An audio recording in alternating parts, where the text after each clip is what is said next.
Ngayong Martes nang alis ni SB19 sa Honolulu, Hawaii. Uuwi na nga sila ng Pilipinas pagkatapos ng last show nila roon para sa simula at wakas USA and Canada concert tour.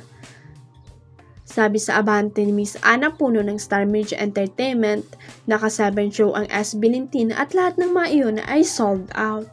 Siyempre, ang saya-saya raw ng lahat ng shows ng SB19 at napaligahan na Stel, Philip, Justin, Josh at Pablo ang 18 fans nila.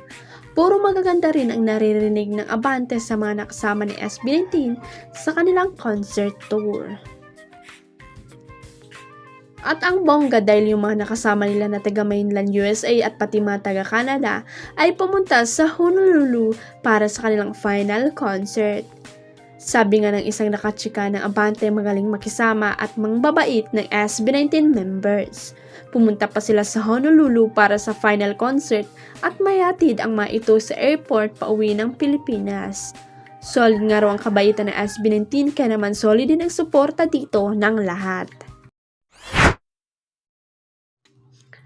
Malades ni Frances ang peg ni Vice ganda sa kanyang blue gown na inirampa sa Gala 2025. Sa kanyang Instagram account, binida ni Meme Vice ang kanyang pasabog na gown na tinernuan ng ash blonde na mahabang hair kaya mala Francesa talaga ang aurahan. Ang gown ni Meme Vice ay dinisenyo ni Paul Cabral straight out of a dream ayon sa caption ni Vice. Napariak naman si Rufa Gutierrez at sinabing gorgeous.